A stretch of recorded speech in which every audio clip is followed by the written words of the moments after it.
মা বোনদেরকে ধর্ষণ করার নাটক আমরা ইতিহাসে অনেক দেখেছি। কথা অনেক হয়েছে, এখন কাজ করার সময়। আজকে নীতিগতভাবে আমরা কয়েকটা কথা বলবো যে এই পরিস্থিতিতে আমরা আসলে কি করতে পারি। সর্বপ্রথম যে বিষয়টি আমি দৃষ্টি আকর্ষণ করতে চাই সেটা আমি আমার মাননীয় এবং শ্রদ্ধেয় ওলামায়ে কেরামের দৃষ্টি আকর্ষণ করতে চাই। আমি দৃষ্টি আকর্ষণ করতে চাই ইসরায়েলের এই বর্বরতার বিরুদ্ধে একমাত্র গ্রহণযোগ্য কার্যকারী সমাধান যে জিহাদ ফি সাবিলিল্লাহ, এই ফতোয়াটাকে সুস্পষ্ট করতে হবে। সর্বপ্রথম আমাদেরকে জিহাদের ফতোয়া সুস্পষ্ট করতে হবে।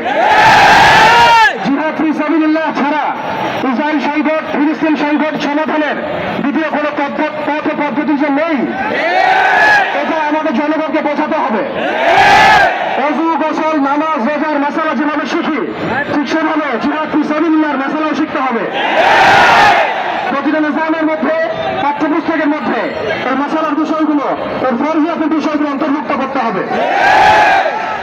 দ্বিতীয় কথা যেটা বলতে চাই, ইসরায়েল একা শক্তিশালী হয় নাই, সুদীর্ঘ সময় পর্যন্ত ব্রিটেন তাকে সহযোগিতা করেছে।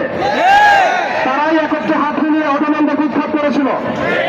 পরবর্তীতে পুরো পশ্চিম বিশ্ব তাকে সহযোগিতা করেছে, আজও করে যাচ্ছে।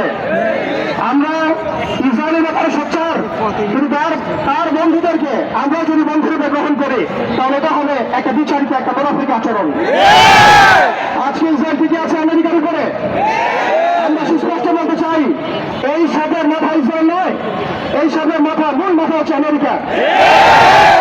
আমরা সাপের লেজ নিয়ে কথা বলছি, কিন্তু মাথার কৌশলে ঘেরাও করার মতো সাহস আমাদের হচ্ছে না। তাদের প্রতিনিধিকে ডেকে এনে জিজ্ঞাসাবাদ করার মতো সাহস আমাদের হচ্ছে না। আমরা ইসরায়েলের তৎপর, কিন্তু আমেরিকার যে আগ্রাসী ভূমিকা, কে ইসরায়েলকে অর্থ দিয়েছে? অর্থ দিয়েছে কোন সভ্যতা ইসরায়েলকে দাঁড় করিয়েছে? কোন সভ্যতা ইসরায়েলকে অর্থ দিয়েছে, বোমা দিয়েছে, সাহায্য করেছে? আমরা ইসরায়েলের ব্যাপারে সোচ্চার হলেও কেন আমরা আমেরিকার ব্যাপারে সোচ্চার নই? কেন আমরা পশ্চিমাদের ব্যাপারে সোচ্চার নই? আমাদের উচিত হবে তাদের সকলের সাথে বন্ধুত্বপূর্ণ সম্পর্ক ছিন্ন করা। প্রত্যেকটা মুসলিম কান্ট্রি থেকে ইসরায়েলের সাথে যাবতীয় কূটনৈতিক তৎপরতাকে ছিন্ন করা। শুধু তাই নয়, আরেকটা বিষয় আছে, আমরা মৌলিক ইসরায়েল সম্পর্কে সচেতন। আমাদের বাড়ির পাশে নতুন একটা ইসরায়েলের জন্ম হয়েছে। আমি দেখলাম তারাবির নামাজে মসজিদ ভাঙা হলো, উৎসবের নামে মুসলিমদেরকে নির্মমভাবে রাস্তার মধ্যে পেটানো হয়েছে। তারা একটা অনিবার্য যুদ্ধ আমাদের উপর চাপিয়ে দেওয়ার চেষ্টা করছে। আমরা যতই ভালো মানুষ হতে চেষ্টা করি না কেন, আমরা এই কনফ্লিক্ট এড়াতে পারবো না। ইতিহাস আপনারা পরে দেখবেন আমরা এড়াতে পারি নাই।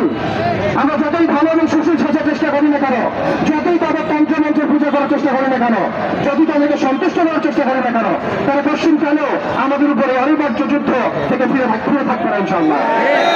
এখন আমাদের উচিত আমাদের জায়গা থেকে প্রস্তুতি গ্রহণ করা।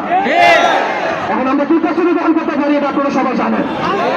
আমাদের মূল প্রস্তুতি ইমানের প্রস্তুতি, আমাদের প্রস্তুতি, তাজকিয়ার প্রস্তুতি, অর্থনৈতিক প্রস্তুতি, এবং সবচেয়ে বড় কথা, বাংলাদেশকে যতদিন পর্যন্ত আমরা একটা নতুন রাষ্ট্র হিসেবে কায়েম করতে পারবো না, ততদিন পর্যন্ত আমরা রাষ্ট্রীয়ভাবে এই সমস্যা